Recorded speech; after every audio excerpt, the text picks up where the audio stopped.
Buenas, buenas, otra vez. ¿Cómo estamos? Nos encontramos en un nuevo vivo. Viste, para una semana y cada tanto te meto dos vivos seguidos. No te podés quejar, ¿eh? Seguidores, amigos míos, no se pueden quejar. Estamos muy contentos de tener nuevamente un tema muy interesante que vamos a tratar con un amigo a la distancia, el señor Gastón Ferrer, que yo lo conozco como creador del TBD, así de simple. Ahora nos va a contar un poquito también de eso. Pero hoy lo convocamos para otro tema, para un tema que está muy de boga, que está muy de moda, y vamos a tratar de hablar un poco, pero desde la ciencia, desde una visión basada en los estudios científicos, algunos más recientes, otros más antiguos. Así que en cualquier momento le voy a dar el ingreso a mi amigo Gastón Ferrer, que ahí lo estoy ingresando. Sí.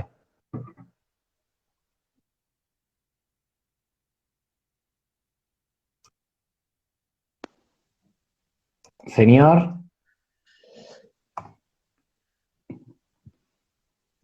¿me escuchás? Hola Javi, sí, sí, te escucho. Perfecto. ¿Cómo andamos? Te escucho perfectamente. Muy bien, en casa, tranquilo, leyendo, como he hecho en forma cotidiana en esta cuarentena, o sea, en mayor volumen de lo que lo hacemos habitualmente, ¿no? Tenemos esa posibilidad. Y sí. ¿Y cómo te está Mm. tratando la cuarentena, además de la leer? Cómo la llevas con las universidades, con tus alumnos? Bien, bien, Javier. A mí, como te digo, yo tengo un hábito, ¿sí? Con respecto a la lectura. En este momento estoy leyendo 4 libros al mismo tiempo, de hecho. Algunos sobre el tema que vamos a hablar ahora. Son libros que han sido publicados hace un par de meses nomás, porque viste que la ciencia avanza muy rápido y en esto de la lectura de los libros hay que estar muy atento a eso, porque libros que nosotros podemos haber leído hace un tiempo van quedando por ahí un poco atrasados en algunos conceptos, la ciencia incluso se va corrigiendo. Así que bueno, estoy justo leyendo 4 libros, voy de un libro al otro, de un capítulo al otro. Al mismo tiempo estoy, como siempre, yo hago una revisión casi cotidiana de los principales journals del mundo, revistas de ciencia, con un impact factor muy alto. Así que leyendo también siempre algunos papers, y bueno, en las universidades que doy clases y que investigo, también el viernes y el sábado estuve dando clases el viernes en una universidad, el sábado en otra, en forma online. De hecho, acá estoy viendo que hay algunos alumnos míos que se están conectando Quieren y hemos aprobarse, estado tratando algunos de estos temas. ¿Cómo? quieren aprobarse, Sí, sí, quieren hacer buena parece, letra. parece. Vamos a ver cómo siguen durante el año. Pero bueno, básicamente es eso, es lectura, como siempre, mayor volumen, incluso ahora que podemos seguir dando clases en las universidades, corrigiendo estudios de los cuales formo parte y revisando. Y bueno, así es como llevamos la cuarentena. Muy bien, muy bien. Bueno, hoy, primero, bueno, agradecerte por tu tiempo, por estar acá otra vez. Segundo encuentro ya. El segundo, sí, sí, sí, el segundo encuentro. Muy bien. Pero esta vez no vamos a hablar de tu test, vamos a hablar de otra cosa. Sí, lo sé, lo sé. Así que no me nombres a tu test. Ya No, hablaste. no, no, no, no te preocupes, amigo, Ah, no bueno. vamos a nombrar al pibe. Ah, ya lo nombraste, che. Bueno, vamos con el Se me tema de escapó. hoy. Vamos con el tema de hoy, que es un tema muy interesante. Que bueno, Tampoco voy a nombrar mi marca, ¿eh? nada, después la nombramos, esa sí la nombramos. Esa sí la nombramos. Que tuvimos que Está pedir bien. autorización para que estés acá, ¿o no? Y la verdad que sí, pero bueno, puede estar, eso Después, es lo después, importante. no, después nos vas a contar un poquito de eso. Dale. Bueno, vamos a arrancar con el tema de hoy. Recordame el título que le pusimos. Y son los height verdaderamente intensos, ¿no? Que es intensidad de consumo máximo de oxígeno para arriba, hasta intensidad máxima, que es donde hay mucha documentación científica, distintos tipos de sprint, y las adaptaciones aeróbicas y la quema de grasa, ¿sí? Quema entre comillas, nosotros Sí. sabemos que es oxidación, combustión, porque hay una parte que casi no se discute en las ciencias, que es la lipólisis que genera este tipo de entrenamiento, pero por ahí lo que está un poquito en discusión, y que esto está bárbaro que lo esté, es perfecto, es la combustión de estos ácidos grasos, y bueno, Bueno, sobre eso es un no poco te lo que me vamos a vayas por hablar. las ramas. Espera, vamos a Dale, dale, ubicarnos vos me vas primero. acomodando, Yo te vos me vas acomodo. acomodando, dale. Vamos a ubicarnos primero. Estamos hablando de una metodología de trabajo, de un concepto de entrenamiento. ¿Qué es el HIIT en sí? Es una metodología de entrenamiento. Bien. ¿Dentro de qué cualidad física generalmente la podemos encontrar o asociar? La resistencia. Bien. Entonces vamos a hablar del entrenamiento de un método que se aplica generalmente para trabajar la cualidad física de la resistencia, pero Así es. a una cierta intensidad. Vamos a definir qué intensidad estamos hablando. Bien. Los height estamos hablando, por lo menos la documentación científica más importante, son intensidades, a ver, por arriba del umbral del lactato ya es una intensidad alta, porque si nosotros lo comparamos con las intensidades que se utilizan en metodologías tipo continuas, estamos haciendo referencia a una intensidad mayor. Entonces esto es bueno mencionarlo. Ahora, la mayoría de lo que está escrito sobre height es por encima de la intensidad de consumo máximo de oxígeno, o sea, se ve implicado la capacidad del músculo de utilización de oxígeno individual, ¿no? En su máximo nivel. Todo lo que es por arriba, o sea, la misma intensidad en la cual de consumo máximo de oxígeno y para arriba incluso a sprint repetidos, serían los height de los que vamos a hablar, de lo que hay mayor evidencia. Eh, Porque te cuento algo, Dale. nosotros cuando hacemos corto esto, nosotros cuando hacemos un continuo, si nos queremos mantener por encima del umbral del lactato, a mí no me gusta hablar de umbral anaeróbico, esto es algo que ayer, por ejemplo, lo trataron y yo estoy totalmente de acuerdo con todas esas líneas, hay un punto de crisis metabólica, cierto, pero no un umbral anaeróbico para nada. Pero nosotros mientras estamos, podemos sí hablar de umbrales anaeróbicos, perdón, de lactato, umbrales ventilatorios, pero bueno, cuando nosotros estamos por encima de este punto de crisis, de umbral de lactato, se generan desequilibrios que terminan desembocando en la fatiga. A estas intensidades por encima de ese punto, nosotros en forma continua duramos entre 3 y 11 minutos. Esto está bastante documentado, incluso en libros como el de Vilat, entre otros. Entonces nosotros, los height nos permite trabajar a estas intensidades, ¿sí? Por arriba de ese umbral, durante mucho tiempo, y eso es lo interesante de los height. Pero más interesante aún es que nos permite estar por arriba de velocidades de consumo máximo de oxígeno, que son las verdaderas intensidades altas durante mucho tiempo, y con una implicancia mitocondrial aeróbica altísima, y eso es un poco Te hago lo que vamos a una tratar. pregunta a ver si lo podés aclarar. Entonces, Sí, cuando estamos hablando por encima del el umbral del lactato y sería ya una intensidad considerable, pero hoy vamos a hablar más sí. que nada de aquella intensidad de trabajo que está por encima del consumo máximo de oxígeno. Claro, la mayoría de los estudios que hablan de hype hablan de esas intensidades. Yo ahora te voy a señalar una serie de estudios, tengo algunos abiertos acá, eh, y incluso los libros. ¿Sí? Yo estoy leyendo 2 libros que han sido publicados un par de meses, uno de Jovanovic, y fue publicado ahora en el 2019, otro de Laursen y Bouchet.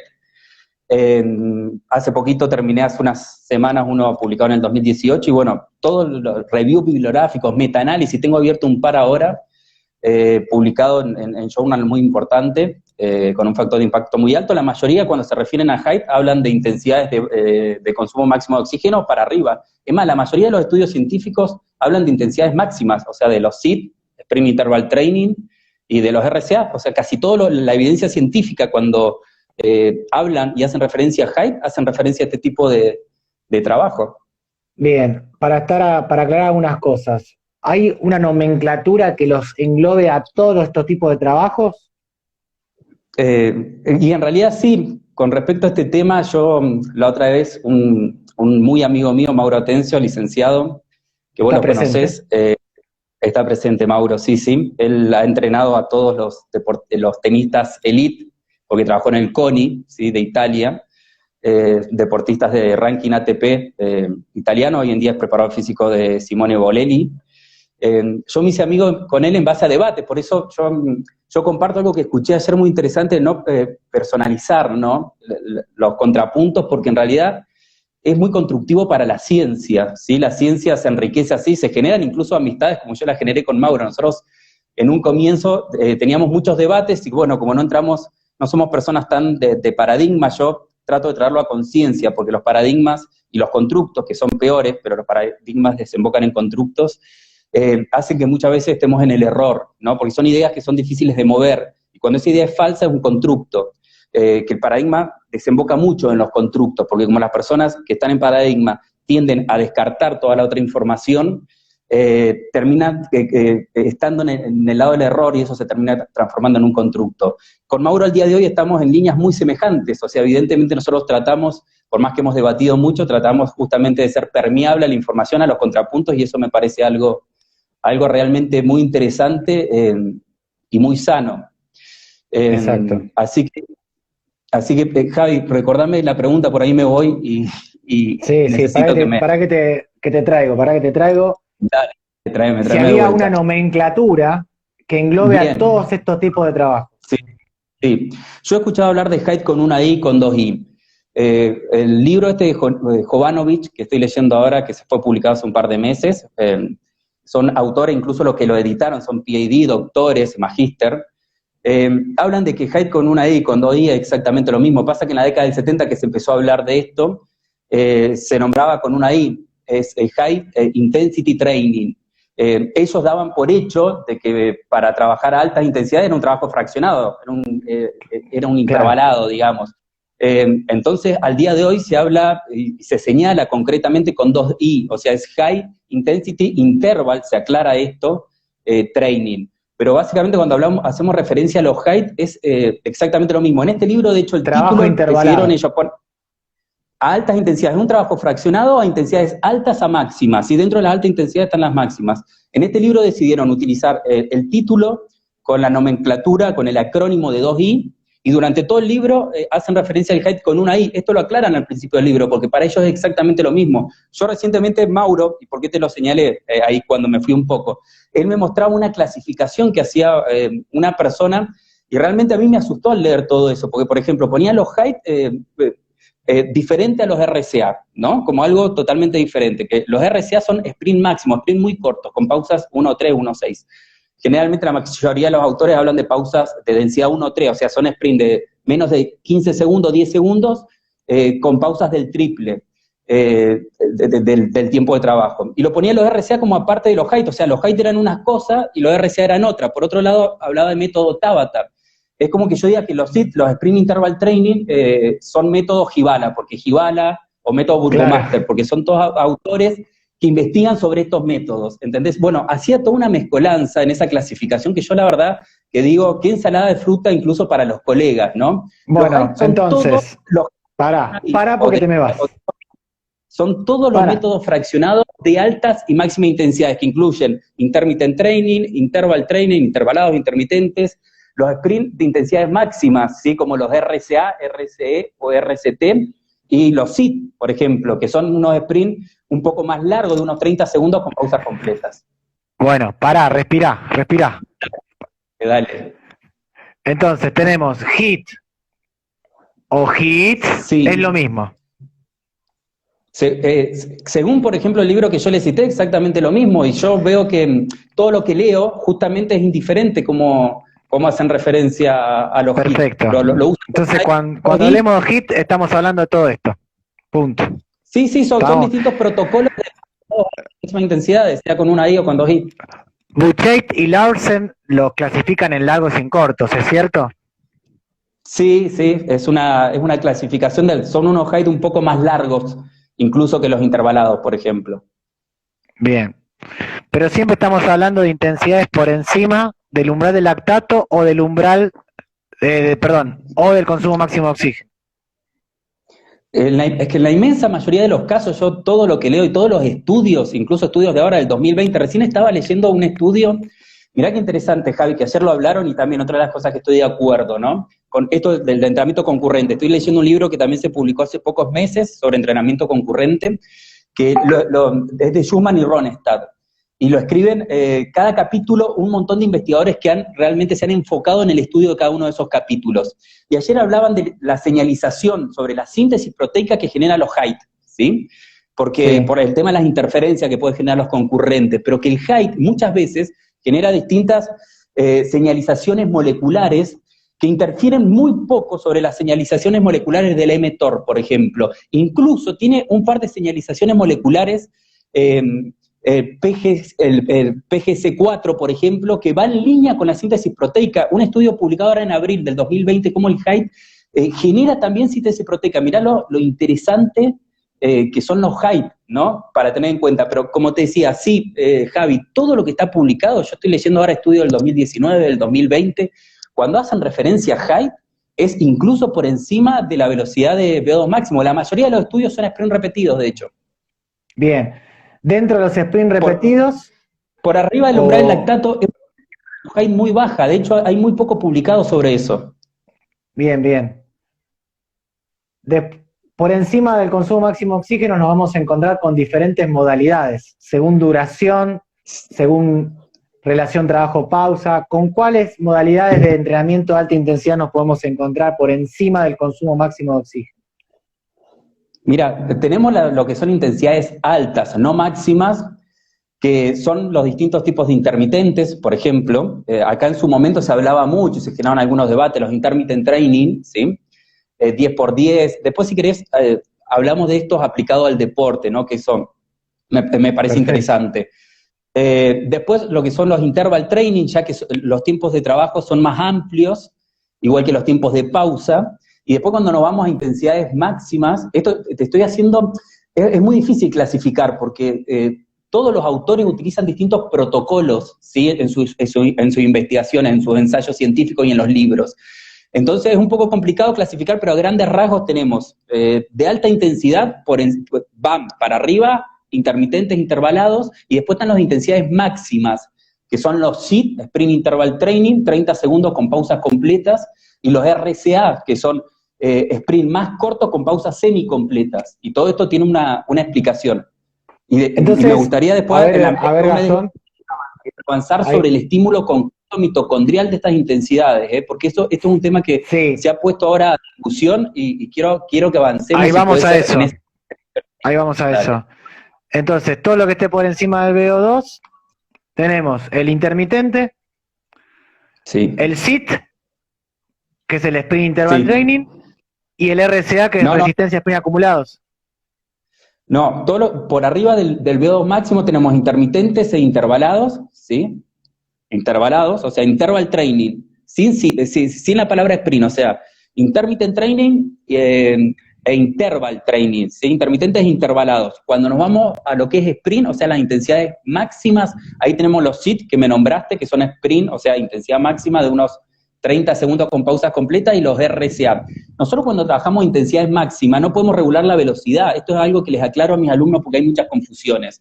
No podemos darles el parámetro de la distancia y el tiempo de la velocidad. O sea, no podemos decir vamos a hacer un sprint de 40 metros en tanto tiempo. Eso es un intermitente, porque nosotros estamos regulando la intensidad. Nosotros o le damos la distancia y el tiempo en el mayor tiempo posible. Esto los autores lo grafican con allowed, ¿sí? La máxima intensidad posible, o le damos la distancia o le damos el tiempo. Decimos sprint de 5 segundos, pero no le damos la distancia. O sea, en esos 5 segundos tienen que recorrer la mayor intensidad posible. Eso es SIT y RCA, son sprint. Vamos con todo eso entonces. ¿Qué tipos de estímulo aeróbico generan estos tipos de entrenamiento? Máximo. Este es un tema que yo quería que charlemos, Javier. Por algunas cuestiones que yo he escuchado. Hay unas líneas de estudio que son muy claras y que para mí zanjan la discusión. Por más que siempre yo estoy abierto a las distintas opiniones, yo les voy a señalar una línea de estudios que son muy claras. Por un lado, todos estos estudios hacen HIIT, pero de máximas intensidades, te lo quiero aclarar. Si todos de alta intensidad y máxima intensidad de los estudios que te voy a nombrar. Muchos estudios realizados por Crossman, por McDougall, por Burgomaster, por Martin Gibala, te puedo hacer una lista larguísima. Yo tengo muchos estudios que se los puedo facilitar a cualquier persona. Lo que analizan cuando hacen sprint repetidos, por ejemplo, SID, ¿sí? O RCA, analizan directamente las enzimas aeróbicas, que son enzimas mitocondriales, ¿sí? Si querés te la nombro: citrato sintasa, malato deshidrogenasa, succinato deshidrogenasa. Hay una enzima que está directamente relacionada con la beta-oxidación, que eso vamos a avanzar, si combustionan o no grasa estos trabajos, porque está todo investigado. O si quitan grasa del cuerpo, hay estudios que directamente demuestran cómo la grasa, básicamente y en criollo, desaparece de nuestro organismo con este tipo de trabajo, y lo comparan incluso con los continuos. Ahora les voy a señalar algunos estudios que ahí zanjan totalmente esta discusión. Pero hay una enzima, por ejemplo, L3-hidroxiacil-CoA deshidrogenasa, que la deben conocer, es una enzima directamente de la beta-oxidación, y estos estudios la investigan en forma directa, o sea, la analizan en forma directa, qué pasa cuando hacen los highs de máxima intensidad, y se ven totalmente estimuladas, son todas enzimas de la mitocondria. Esto demuestra que la mitocondria está totalmente en juego en este tipo de esfuerzo. Por otro lado, ¿qué más investigan? ¿Qué más analizan? Los citocromos de la cadena transportadora de electrones, que está también, vos lo sabéis, la mayoría de los colegas que están acá, dentro de la mitocondria, donde se genera el grueso de ATP, del ATP de la mitocondria, ¿sí? De esta maravillosa organela subcelular que nosotros conocemos, bimembranosa. Estudian directamente citocromo 1, 2, 3 y 4, y qué pasa cuando hacen los high, no de alta intensidad, de máxima intensidad. Es impresionante el estímulo sobre los citocromos, son moléculas proteicas. ¿Sabes qué más estudian? Directamente la biogénesis mitocondrial, o sea, nosotros tenemos distintas vías de señalización moleculares, como por ejemplo STILT1, PGC1 alfa, o sea, lo que nos marcan estas vías de señalización molecular son caminos en los cuales nuestro cuerpo genera una multiplicación de las mitocondrias, una biogénesis mitocondrial. Esto lo miden, en todos estos estudios, que son muchísimos, miden el estímulo mitocondrial viendo las adaptaciones que genera la mitocondria, porque se empieza a multiplicar la mitocondria cuando hacen sprint máximo. O sea, todas estas son evidencias científicas que demuestran la implicancia totalmente directa de la mitocondria cuando nosotros entrenamos por arriba de la velocidad de VO2 máximo. Y si querés puedo decir, capilarización que tengo sobre la capilarización fibrilar, o sea, el oxígeno que está llegando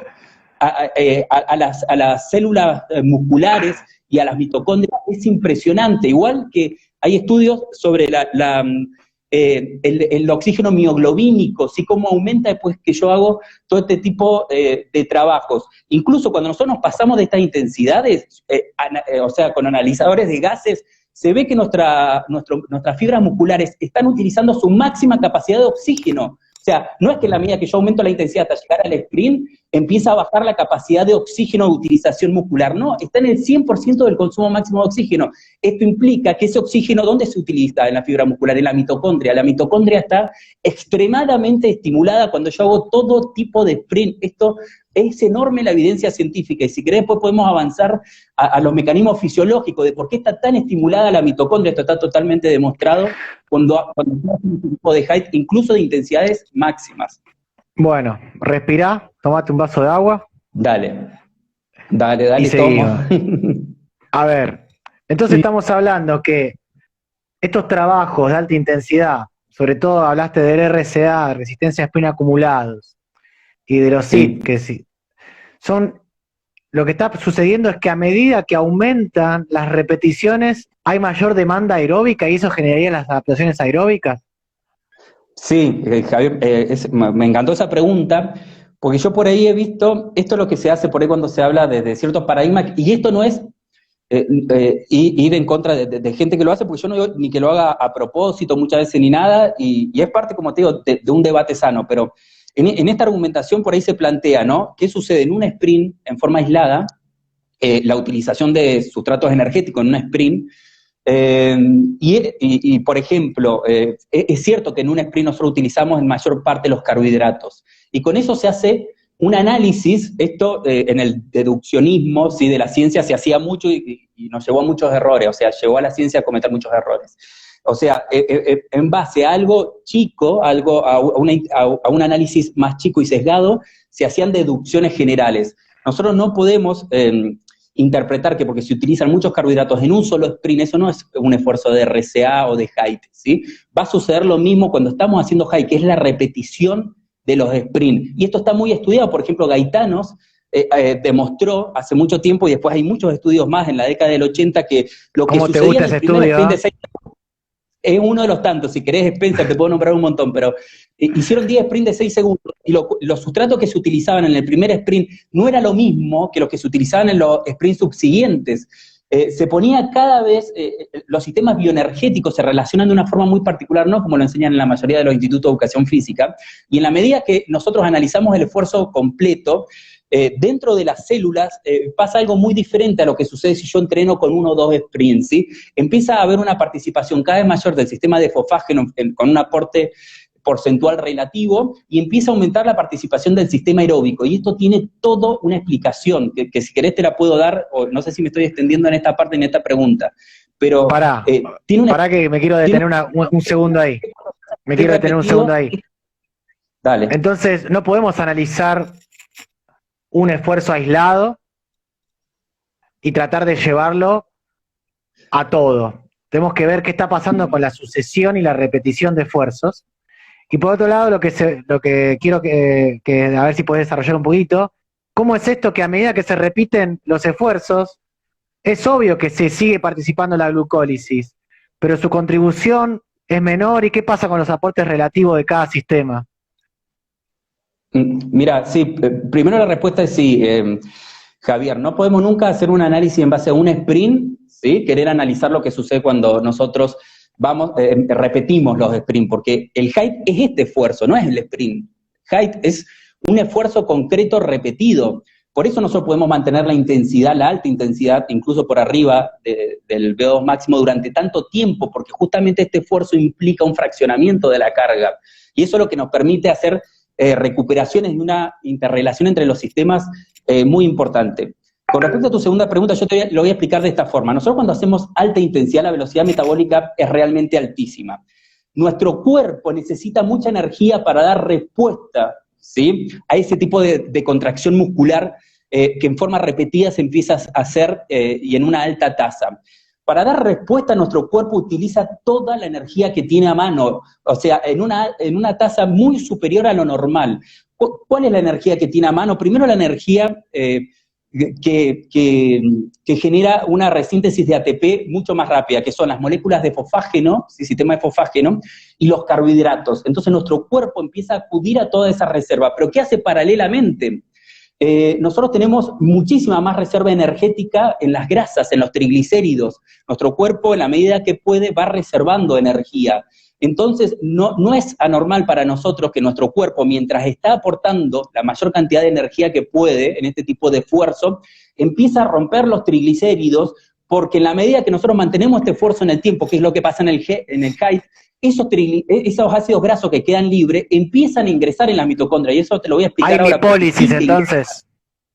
La lipólisis no está en discusión, o sea, no por nada nuestro organismo va a generar lipólisis, sino va a usar esos ácidos grasos. Esto es algo, nuestro cuerpo, la naturaleza es realmente muy inteligente. Si nuestro cuerpo empieza a aportar energía rápida a través de los carbohidratos y los fosfágenos, ¿sí?, y empieza a resintetizar la fosfocreatina utilizada, shuttle de la fosfocreatina, esto es algo que ha sido muy ilustrado en un montón de documentos científicos. Yo en la universidad a mis alumnos les muestro muchos de esto durante el año. Quiero aclarar algo, el shuttle de la fosfocreatina funciona durante todo el tiempo, pero cuando nosotros hay una alta demanda, ¿sí?, del sistema de fosfágenos, cuando más funciona, porque es la mitocondria la encargada de estar recomponiendo la fosfocreatina todo el tiempo. Entonces imagínense, cuando se está utilizando muchísima fosfocreatina, la creatina viaja a la mitocondria y a través de una enzima, es una isoforma de la creatinquinasa, que es creatinquinasa mitocondrial. Nuestro cuerpo, toda la energía que está generando dentro de la mitocondria, lo que hace es romper ese ATP, pasárselo a la creatina y que vuelva a salir fosfocreatina cerca de las fibras contráctiles.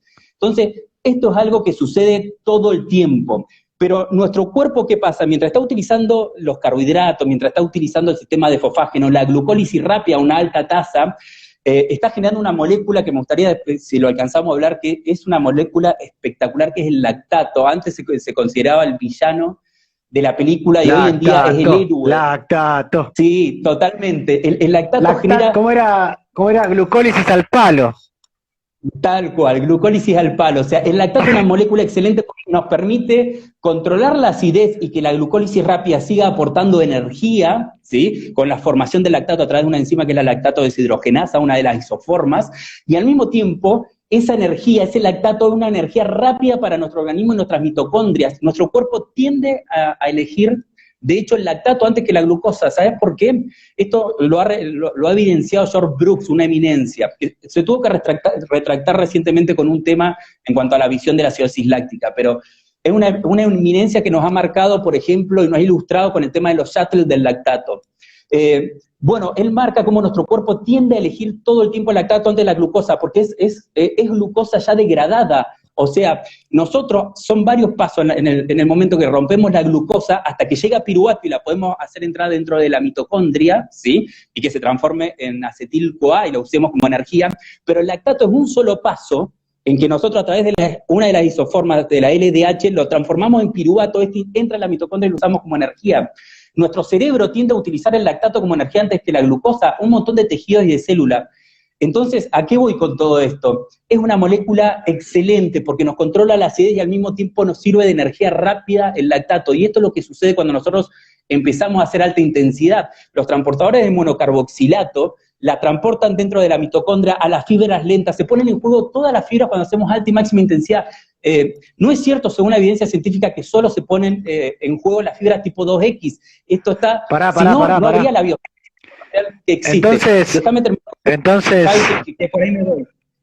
Nuestro cuerpo, mientras está generando todo este festín que te digo, con la fosfocreatina, con los carbohidratos, con la participación de la mitocondria en todo esto, empieza a hacer llegar, paralelamente, está rompiendo los triglicéridos para que esos ácidos grasos a través de las albúminas empiecen a llegar a las mitocondrias. ¿Y qué hace? Hace que ingrese. Entonces, en la medida que va pasando los sprints, se ven muy estimulados. Encima esto está en estudios registrados, encima están relacionados con la beta-oxidación de los ácidos grasos, porque empieza a llegar esa energía de a poco y colabora con todo el aporte energético. O sea, se utiliza muchísimo carbohidrato y esto es muy bueno para la salud y para la imagen corporal, porque los carbohidratos son los que después se transforman en grasas, ¿no? Pero al mismo tiempo empiezan a llegar todos esos ácidos grasos que se empiezan a utilizar como energía. Por eso muchos estudios, como el de Heydari, como el de Tremblay, como el de Trapp, muestran cómo baja la grasa del cuerpo cuando hacemos estos esfuerzos, incluso en comparación con esfuerzos de menores intensidad. No sé si me entendés, o sea, la grasa ingresa. Sí, después también, si querés después te lo desarrollo, se estimulan otras vías moleculares que es para, relacionado con el CTP1, ¿sí? Que es la creatintransferasa 1, se inhibe un poco en algún momento, ¿sí? Se estimula la malonincua, que hace que parte de esos ácidos grasos se vuelvan a resterificar, igual que parte de los carbohidratos no utilizados se conviertan en triglicéridos. Esto es algo normal, eso lo hace todo el tiempo nuestro cuerpo, o sea, estimula distintas vías de señalización moleculares, pero tiene toda una razón. Pero nosotros no nos podemos quedar con esa señalización que hace que algunos ácidos grasos no se combustionen, pensando en que en realidad los ácidos grasos no se combustionan, porque una gran parte de esos ácidos grasos se combustionan, por eso nuestro cuerpo genera tanta lipólisis, porque necesita de esa energía y la utiliza. Y hay una parte que sí hace que vuelva a sus depósitos, porque no utiliza toda esta energía nuestro cuerpo. Sobre estos ejemplos te puedo dar mucho de por qué nuestro cuerpo va estimulando distintas vías de señalizaciones que generan distintos tipos de efectos fisiológicos, que algunos incluso se contraponen, pero esto es algo natural que nuestro cuerpo se ve obligado a realizar. Bien, tomate 2 vasos de agua esta vuelta. Espero que me pueda estar siguiendo Javi y los colegas, pero es un tema complejo. Claro, cuando te digo pará, yo te sigo un poco, porque ya estuvimos hablando muchas veces, pero bajá un cambio porque se te van a empezar a putear, bueno, otra palabra. Bueno, dale. Ahí Cristian te decía que le demos 3 vasos de agua más o menos. Bueno, entonces, hubo una pregunta ahí para poder también poder interaccionar un poquito con la gente, que decían, pero este estímulo o este tipo de intensidad, ¿a qué tipo de fibras musculares se está afectando y qué pasa con las mitocondrias? Bien, a todas. Yo con todo esto que les explico, se ven implicadas todas las fibras musculares. Y te voy a explicar por qué. Nosotros no podemos pensar nunca que los height, no de alta intensidad, de máxima intensidad, se estimulan solamente la fibra tipo 2X, porque tipo 2B está incorrecto hablar de fibra tipo 2B. Son fibras que vienen de los roedores, son las fibras tipo 2X. No podemos pensar nunca que se estimulan en forma aislada, porque si no, ¿de dónde sale lo que evidencian todos estos estudios de la biogénesis mitocondrial, de las adaptaciones aeróbicas sobre enzimas mitocondriales, sobre los citocromos mitocondriales? No podría estar el resultado que aparece en todas las conclusiones que aparecen en todos estos estudios. Son muchísimos, yo tengo muchos abiertos en mi computadora que se los podría mostrar, pasa que en el vivo de Instagram no se puede ver. A esas intensidades, no hay inhibición selectiva. No, se están estimulando todas las fibras tipo 2, incluso las que tienen un gran porcentaje mitocondrial. ¿Y sabes qué fibras también se ven estimuladas? Las fibras tipo 1. Ustedes van a decir, pero no, Gastón, ¿cómo se van a estimular las fibras lentas? Sí, porque es un modelo de esfuerzo que, como te digo, incluye las pausas, las micros y las macropausas. Empiezan a ponerse en juego todas las cadenas del lactato, los transportadores de monocarbonatos, isoformas 1, 2, 3 y 4. Entonces, todo ese lactato que se va generando, por ejemplo, empieza a saltar de fibra en fibra. Se utilizan las mitocondrias de las fibras rápidas, una parte, sí, muy rápidamente, porque nuestro cuerpo lo que hace de lactato piruvato a través de una isoforma de la lactato deshidrogenasa y entra directo a la mitocondria. Otra parte nuestro cuerpo agarra y lo lanza, son lanzaderas, esa es la traducción, shuttle de lactato, shuttle corto y shuttle largo. El largo, vía ciclo de Cori, hace que ese lactato se transforme gluconeogénesis, se llama en glucógeno hepático. Entonces empieza a lanzar el lactato. ¿Sabes por qué lo hace? Porque por un lado, es lo que yo te digo que activa distintas vías de señalización molecular. Por un lado, el generar lactato nos controla la acidez y nos permite hacer que el sistema de la glucólisis rápida siga aportando energía. Pero como toda molécula final, en la medida que se va acumulando en exceso, fíjense que no digo molécula de desecho, ¿no? Molécula final de un proceso. Cuando se va acumulando en demasía nos puede generar otros desequilibrios. Esto lo han marcado algunos estudios. Entonces, ¿qué hace nuestro cuerpo? Genera mucha molécula de lactato. Por otro lado, la empieza a utilizar en las mitocondrias, las fibras rápidas, y parte las empieza a lanzar a las fibras lentas, donde tiene gran porcentaje mitocondrial, y se empieza a combustionar y utilizar como energía en las fibras lentas. Entonces, todas las fibras de nuestro cuerpo se ven estimuladas en los high, absolutamente todas. Nosotros no podemos pensar esto como que selectivamente se activan las fibras tipo 2X, porque no estaríamos entendiendo un montón de estudios que demuestran la excesiva biogénesis mitocondrial en toda la fibra muscular que generan los esfuerzos de high, ya no de alta intensidad, sino de máxima intensidad. Los sprints repetidos. Te hago una pregunta. Te hago una pregunta. ¿Qué va con esto? Javi, lo que estoy diciendo? Sí, es importante, está perfecto. Es importante. Por eso te hago esta pregunta. Entonces, a esa intensidad, durante el momento del esfuerzo, donde hay una gran tasa metabólica, donde la glucólisis está al palo, como hemos dicho en su momento. Sí, sí. La máxima cantidad de energía viene de la glucólisis, pero también se están produciendo todos estos procesos que también están generando adaptaciones a nivel aeróbico y de todo tipo de fibras. ¿Es correcto todo eso? Tipo de adaptación. Sí, son adaptaciones aeróbicas. Si quieren podemos llamar adaptaciones anaeróbicas también, porque cuando hacemos adaptaciones, cuando nuestro cuerpo genera adaptaciones sobre el sistema de la glucólisis rápida no mitocondrial, son adaptaciones que se generan sin la presencia de oxígeno. Lo que no podemos hablar de entrenamientos o trabajos aeróbicos, anaeróbicos y aeróbicos, porque los RCA, que son entrenamientos de máxima intensidad, los distintos tipos de high, que son de alta y de máxima intensidad, generan adaptaciones anaeróbicas y aeróbicas. Entonces no podemos llamar más a este tipo de entrenamientos y trabajos como aeróbicos o anaeróbicos. Son entrenamientos de altas o de máxima intensidades, de moderadas intensidades, son height o son continuos o son fartlek, pero tenemos que tener mucho cuidado justamente con esto. Nosotros estamos generando, entonces, para responderte, Gaby, otro tipo de adaptaciones sobre la glucólisis rápida y sobre todo la glucólisis lenta, porque están relacionados, en realidad es lo mismo. Para que la mitocondria empiece a combustionar energía, que esto es algo que en los institutos de educación física se da como si los sistemas bioenergéticos funcionan en forma separada. Que en realidad la glucolisis es rompimiento de glucosa, arranca rompiéndose fuera de la mitocondria y se termina combustionando dentro de la mitocondria. Entonces está totalmente relacionada. El sistema de glucólisis rápida y lenta es lo mismo. Pasa que cuando la velocidad metabólica es muy alta, se ve muy estimulado el sistema de producción de energía fuera de la mitocondria, pero dentro de la mitocondria también se está generando mucha energía, porque la mitocondria, ¿sí? No solo que están entrando hidrogeniones, acetiles-CoA, y se está generando el ciclo de Krebs, la cadena transportadora de electrones, ¿sí? Parte de los piruvatos que viene de la glucólisis rápida, sino que al mismo tiempo están entrando por la beta-oxidación mucha energía de los ácidos grasos, y la mitocondria, las dificultades que tiene es de hacer llegar ese ATP cerca de las fibras contráctiles. ¿Y cómo lo soluciona esto nuestro organismo?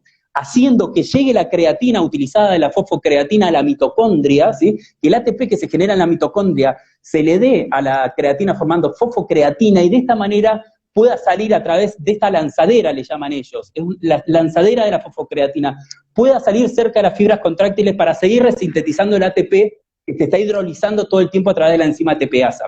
Entonces, se está generando adaptaciones, Javier, para responderte sobre todos los sistemas, y todos los sistemas se están relacionando en la medida que nosotros hacemos alta y máxima intensidad, porque nuestro cuerpo tiene que hacer esto para dar respuesta a la alta y la máxima intensidad.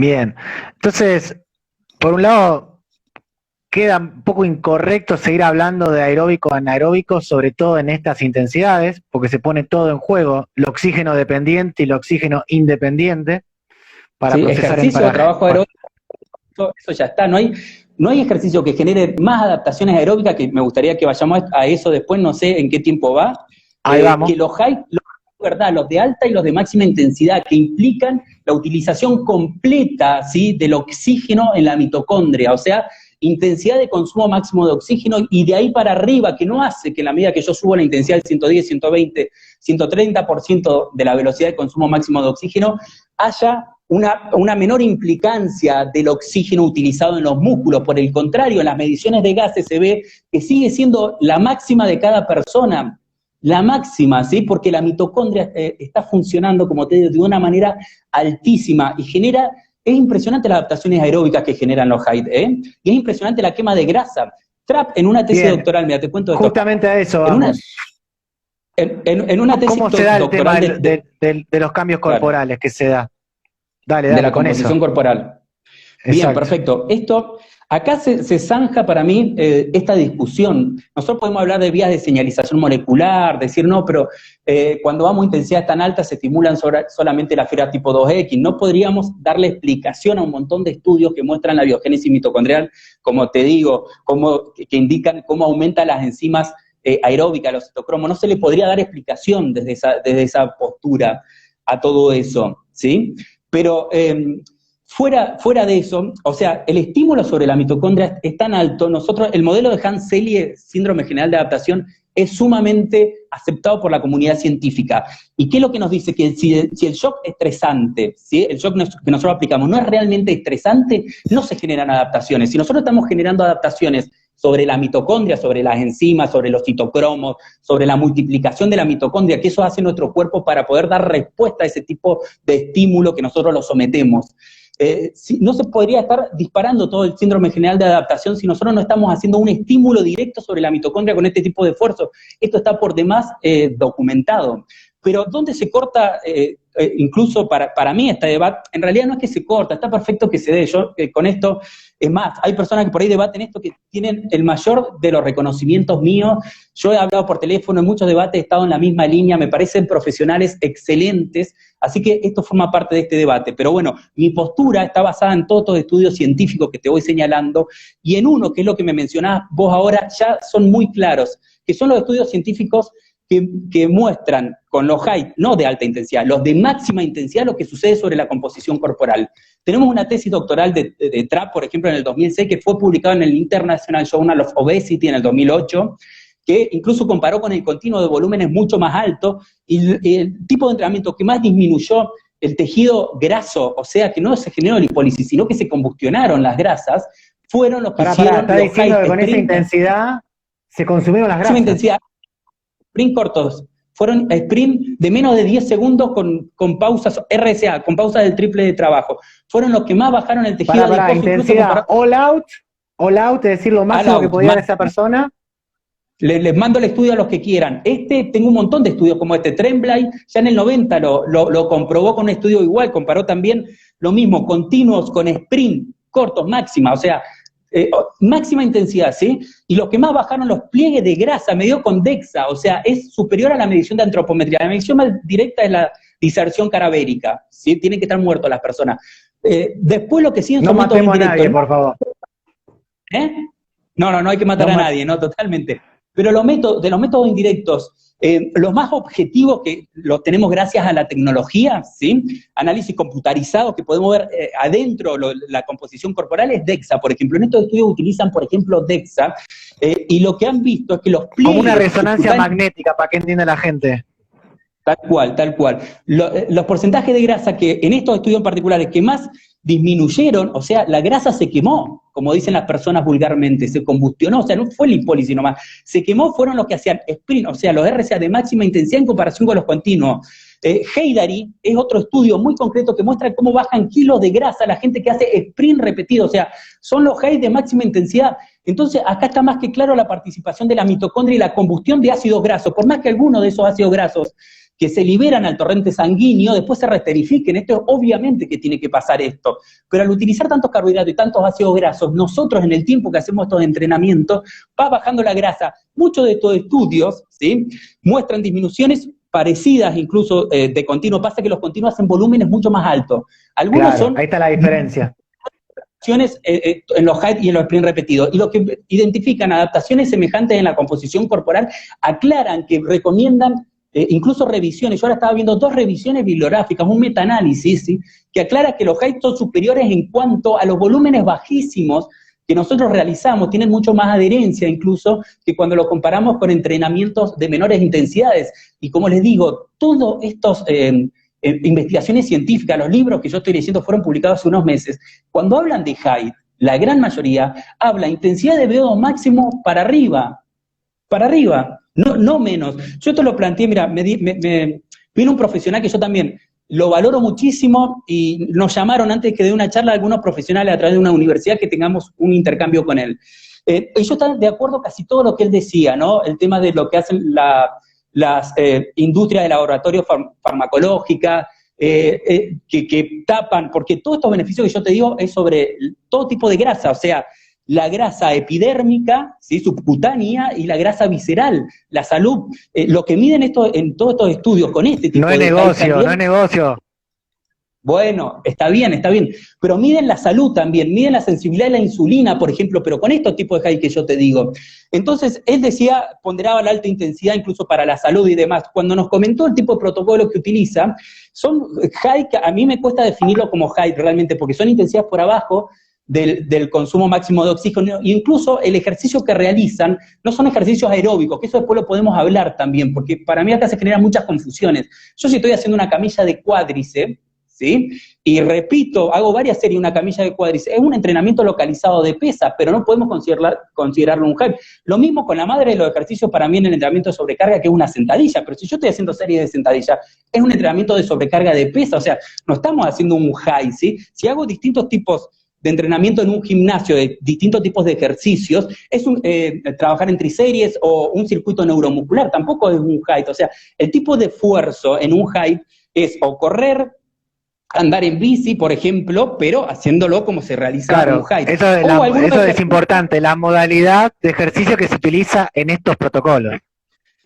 Claro, tal cual, porque por ejemplo, si vamos a utilizar otro tipo de ejercicio que no es correr, andar en bici, tenemos que nosotros asegurarnos que es un tipo de esfuerzo aeróbico. ¿Cómo podríamos catalogar un esfuerzo aeróbico en el cual se ven implicados muchos grupos musculares de una forma dinámica con un gran compromiso cardiovascular? O sea, por ejemplo, la repetición dinámica de burpees, de jumping, de skipping, podemos hacer height con ese tipo de ejercicio, pero si ustedes me dicen que estamos haciendo height... Incluso hay trabajos de calistenia intentando representar esos esfuerzos. Bueno, es que Javier, pero eso de última puede ser un height, ¿sí?, fuera para salirnos del correr, eso es un aeróbico. O sea, height estamos hablando de aeróbicos, fraccionados de altas a máximas intensidades. Entonces, si nosotros estamos haciendo incluso la sentadilla, que es un ejercicio, otra de las cosas que ayer me pareció estupenda, que marcaron ustedes, cuando los médicos se meten en lo nuestro, los quilombos que generan, ¿no? Lo hicieron con el squat, con la sentadilla, con full squat, con la sentadilla completa. O sea, Carl Klein, gracias a Dios, no lo dejan publicar más en ninguna revista de ciencia al día de hoy. Pero las cosas que hacen cuando se meten en lo nuestro. Pero bueno, los médicos que recomiendan que lo mejor es caminar, que lo mejor es nadar, sabemos todos los mitos que instalan los médicos. Bueno, para terminarte la historia con esta persona, que yo coincidía en casi todo, pero cuando fue a mostrar los heights que él aplicaba, eran heights, primero que no eran contra ejercicios aeróbicos, y la intensidad realmente era bajísima. Yo se lo planteé y le digo, pero los heights de lo que se está publicando a nivel mundial y que muestran cómo mejora todas las adaptaciones sobre la imagen corporal, sobre la salud, los más efectivos de todo en cuanto a adaptaciones aeróbicas, todo, son de intensidades mucho mayores a lo que nos está proponiendo y con otro tipo de ejercicio. Y él lo que me contestó es, yo entiendo lo que me decís, conozco esos estudios, me dijo, pero a mí lo único que me interesa es mejorarle la salud. Y esto ya es más efectivo a lo que hacían antes. Yo trabajo con gente con sobrepeso, con gente con obesidad, y con esto yo ya genero las adaptaciones que quiero generar, y me parece perfecto, pero definitivamente eso no es lo más efectivo, incluso desde el punto de vista de salud. Y los heights de verdad lo puede hacer cualquier persona, esto lo quiero aclarar, porque nosotros, por ejemplo, los estudios de Burgomaster, ¿sabes cuánto hacen de trabajo, o los de Martin Gibala, de trabajo de SID, por ejemplo, que son los heights lo más intensos de todo, lo que tiene una carga fisiológica mayor? Hacen por semana, hacen 2 a 3 entrenamientos semanales. Cada entrenamiento hacen 4 a 6 repeticiones de sprint de 30 segundos. O sea, en cuanto a trabajo físico, Javier, están haciendo 2 a 3 minutos. Por entrenamiento, 2 a 3 minutos, ¿sí? ¿Quién no puede hacer 2 o 3 minutos de entrenamientos máximo? Incluso no lo hagan háganlo como los RCA, ¿sí? Sprint de 3 segundos, en vez de relación 1-3, lo llevamos a 1-6. ¿Quién no puede hacer un sprint de 3 o 5 segundos con pausa de 30 segundos? Con un bloque de 3 minutos. El gordo, cuando se le está pasando el colectivo, no hace un pique, todo el mundo puede hacer alta intensidad. La alta intensidad de la persona obesa no va a ser la alta intensidad de Usain Bolt, no va a ser esa velocidad. Está claro, Paralo, loco, paralo. Es que después nos llevan por este lado, Javier, cuando desde la fisiología, y yo igual tomo la respuesta, y fue una charla muy fructífera, ¿sí? Pero yo insisto con esto que le dije, y él en parte me dio la razón con esta respuesta. Ese tipo de height, sí, que estaba por abajo de la velocidad de VO máximo, y con el tipo de ejercicios que hacían, no era lo más efectivo, por más que él lo utilice con personas desentrenadas o obesos. No es lo más efectivo, no es lo que más se está investigando actualmente. A ver, uno puede ser cuidadoso, progresivo, pero tiene que tener claro el horizonte hacia dónde va. La ciencia hoy en día. Tal cual. Tal cual. Nosotros, igual que cuando nos decían que la sobrecarga no se podía aplicar en niños, como si nosotros otro mito. Fuésemos como profesionales a hacerle una sentadilla con 100 kilos en la espalda a un niño. Se tuvo que aparecer position paper, que son papers de posición de organismos muy reconocidos en el mundo, que cuando estos organismos sientan posición sobre un tema, ya casi no hay margen a la discusión, digamos, porque ellos se mantienen en forma separada generalmente de los debates científicos. Tuvo que sentar posición la NSCA de Estados Unidos sobre el entrenamiento de sobrecarga en niños por estas cuestiones que se marcaban. Tal cual. Y nosotros no podemos, nosotros podemos actuar, ¿sí? Trabajando sobre los volúmenes, sobre la progresión, la sobrecarga, igual que la alta y la máxima intensidad. Los niños, todo el mundo realiza alta y máxima intensidad para ellos. Ustedes vean jugar en La Mancha a un niño, o de golpe un hijo de ustedes o un sobrino cuando va a hacer un sprint máximo, cuando va a hacer un pique, que es como jugar a La Mancha. No, vos no tenés desarrollada la PFK. No saltó a tocar las ramas. Pará que se te va. Claro, sí, tenés razón. Sí. Eso no sucede. El niño hace alta y máxima intensidad porque es natural para el ser humano, es mucho más natural que mantener en forma constante la baja intensidad, y lo que hace en cuanto a cuando su sistema todavía no lo tiene correctamente desarrollado es parar. Por eso la intermitencia es algo muy natural del ser humano. Nosotros en los deportes de equipo la tenemos mucho más fácil que las personas que tienen que acostumbrar a hacer en forma un tipo de entrenamiento que es antinatural para el ser humano, por ejemplo los entrenadores de fondistas.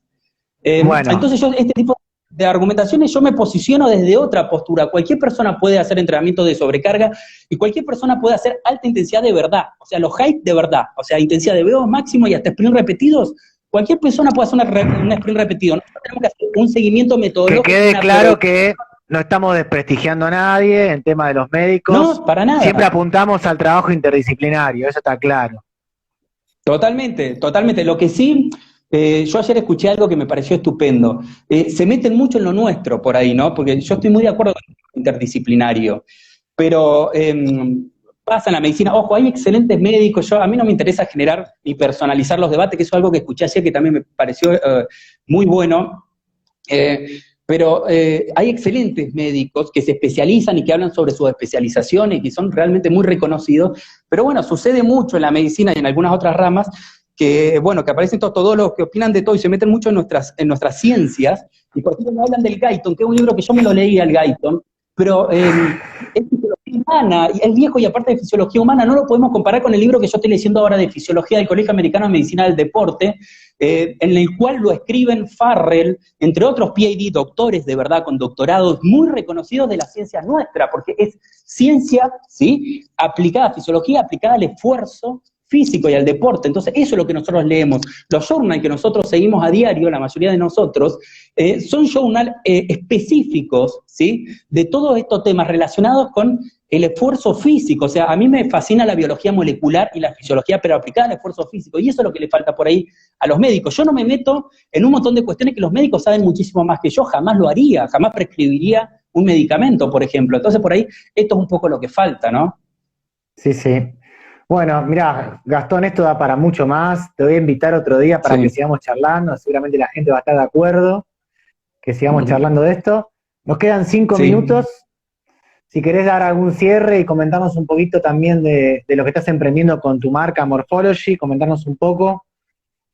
Sí, Javi, una cosa que no quería dejar afuera, estoy dejando un montón de líneas científicas que quería mencionar porque, bueno, seguramente no se puede vamos a retomar. Bueno, perfecto. Pero sí quería hablar, por ejemplo, los intermitentes que por ahí he escuchado, que como un 10x10 no representa acabadamente el esfuerzo que se hace en el campo de juego del fútbol, nosotros lo podemos descartar. Si es por eso, nosotros el principio de especificidad es un principio que lo tenemos que tener muy en cuenta. También existe el entrenamiento por transferencia, que no estoy hablando de entrenamiento complejo, que acá se conoce por transferencia al hacer pre de banca, por ejemplo, soltar la barra y ponernos a hacer lagartijas con aplauso. A nivel mundial eso es complex training y se aplica diferente acá, que es para otro, ¿sí? Pero el entrenamiento por transferencia, de aplicar una sentadilla para mejorar la velocidad máxima, por ejemplo, o distintos tipos de salto, lo tenemos que tener en cuenta en cierto contexto, por ejemplo, el de la fuerza y potencia, cuando te lo justifica, ¿sí? Entonces hay que tener muy en cuenta el principio de especificidad, es un principio del entrenamiento, pero hay que tener criterio. Nosotros, cuando en la resistencia sí, todo específico, pero porque todo lo específico genera muchas más adaptaciones que lo inespecífico en el marco de los deportes de equipo. Pero nosotros tenemos que hacer progresiones en la especificidad, nosotros tenemos que hacer un esfuerzo de tipo intermitente. No es porque ese esfuerzo no replique total y al 100% en forma directa lo que hacen en un campo de juego, es que nosotros no lo podemos aplicar. Si no, tenemos la parte física solamente haciéndolo jugar al fútbol o haciéndolo jugar al handball, ¿sí? ¿Se entiende a lo que voy? Entonces, nosotros podemos arrancar como base para trabajar la resistencia específica con distintos tipos de intermitentes, incluso sprint repetidos, porque tenemos que ver las adaptaciones que generan estos trabajos, eso lo tenemos que ponderar, y son mucho más específicas que otro tipo de trabajo. Entonces, un SIT, distintos tipos de RCA, de intermitentes lineales, pueden ser la base nuestra, específica, para ir generando una progresión en especificidad y en intensidad incluso cada vez mayor, pero no podemos nosotros anular este tipo de trabajo por si no realizan exactamente la misma cantidad de tiempo de las pasadas que realizan en un campo de juego. Eso lo quería dejar por un lado. Sí, que no nos ciegue la especificidad. ¿Cómo? Que no nos ciegue la especificidad. Claro, el intermitente es un trabajo muy, muy específico, por más que en un 10x10 yo puedo hacer carreras que pueden estar incluso un poco superior a las carreras promedio que hacemos en un campo de juego, ¿tá? Pero es un ejercicio muy específico y que las adaptaciones que generan, yo te puedo señalar en otra charla muchísimos estudios, lo impresionante de las adaptaciones que genera un intermitente, un 10x10, sea un 5x5, lo que sea, y es un tipo de hype encima.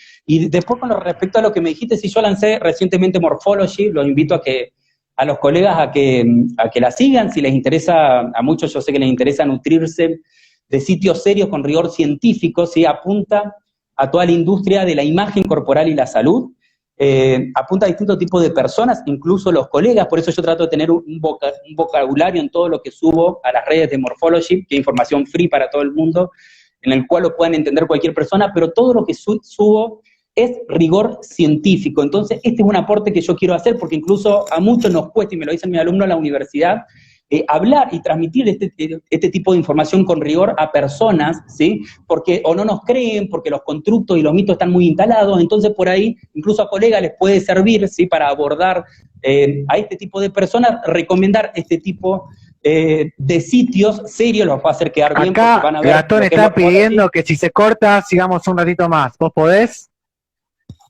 Bueno, sí, no tengo problema. No tengo Dale. problema. Morphology 2020 es la dirección de Instagram para quienes quieran seguirla. Es información con rigor científico para Ahí se todo el mundo, corta, incluso para tenemos colegas. salgo y vuelvo y hablamos unos minutitos más y cortamos. Dale, dale. No sé si se alcanzó a escuchar la dirección. Segunda parte. Que nos contacten, que vamos a seguir charlando de todos estos temas, pero bueno, tienen que entender que es mucha información en muy poco tiempo. El deporte, Gastón, también. Javi, se cortó un poquito lo último que me dijiste. Lo último que dijiste.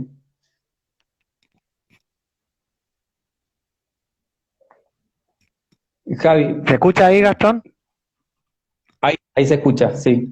No, que terminemos de redondear esto, el concepto de especificidad en los deportes y la aplicación de los intermitentes, del RCA y del SIT en el deporte en sí.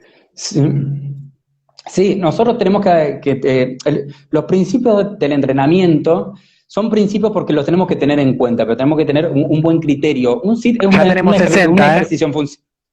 Sí, bueno, yo pensaba que se iban a conectar de vuelta muchísimo menos porque ya me han escuchado mucho, pero nosotros cuando hacemos un fraccionado de alta y máxima intensidad ya estamos teniendo en cuenta el principio de especificidad, porque en este tipo de entrenamiento nosotros se están poniendo en juego muchos factores que están directamente puestos en juego en el esfuerzo intermitente propio de los deportes de situación de dinámica intermitente.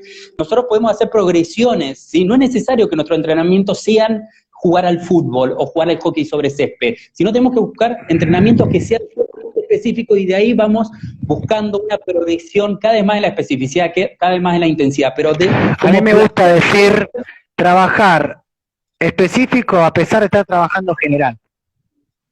Tal cual, porque existen distintos tipos de resistencia y nosotros tenemos que entrenar la resistencia de base, como lo dicen muchos autores, pero la resistencia de base de esa disciplina deportiva en cuestión. Y este entendimiento demanda que cada disciplina deportiva tiene una resistencia propia, o sea, no existen bases para todas las disciplinas deportivas como se ha pensado durante décadas. Este tema lo desarrollan concretamente un montón de especialistas a nivel internacional, son distintos tipos de resistencia, de la forma que se manifiesta la resistencia, y el entender esto implica que nosotros vamos a entender que los métodos de base, ¿sí?, para aplicar sobre el entrenamiento y la evaluación de la resistencia son particulares de cada disciplina deportiva, y nosotros vamos a ir avanzando en la progresión del entrenamiento, pero teniendo como base las metodologías más específicas para cada disciplina deportiva. Esto no quiere decir que el esfuerzo tenga que ser sí o sí el esfuerzo promedio que se realiza en la misma competición. ¿Se entiende lo que digo? Entonces, sí, perfectamente. Podemos ir acercándonos cada vez un poco más al realmente lo que sucede en el partido, pero tenemos que ser criteriosos en esto y no caer no cegarnos en esto, no. Si no coincide con la distancia específica medida a través del Time Motion Analysis, no se puede hacer porque es inespecífico. Nos vamos a dedicar a hacerlo jugar al deporte en cuestión, no somos preparadores físicos y nada más. Nosotros tenemos que seleccionar cargas y estímulos concretos en función de respuesta fisiológica que nosotros buscamos. Los fisicotécnicos y fisicotácticos son una base, por ejemplo, de mi entrenamiento en este marco, en estos deportes. Pero bueno, hay un montón de otras metodologías bien específicas que generan adaptaciones concretas muy, muy importantes, que tenemos que tener en cuenta eso, las adaptaciones que buscamos, y que responden perfectamente, ¿sí?, a la especificidad de este tipo de deportes. Y por otro lado, cuando, por ejemplo, estamos en la fuerza y la potencia, podemos entrenar por transferencia, porque realmente los niveles de fuerza y potencia que genera un squat, por ejemplo, o que generan derivado de levantamiento olímpico, que no son 100% específicos de la carrera en el fútbol, pero son brutales. Yo en la universidad muestro muchísimos estudios, o sea, 3.000, 4.000 watts de potencia en un arranque, con ningún trabajo específico puedo llegar a esos niveles de potencia, y sabemos lo importante que es la explosividad y la potencia en el resultado de este tipo de deporte. Entonces, el entrenamiento, como dice Vadillo, por transferencia, en este caso sí lo justifica. Ahora, si habría algo más específico que me generase 3.000, 4.000 watts de potencia, directamente yo no hago ese tipo de ejercicio y hago las carreras o el tipo de ejercicio específico que me genera esa potencia.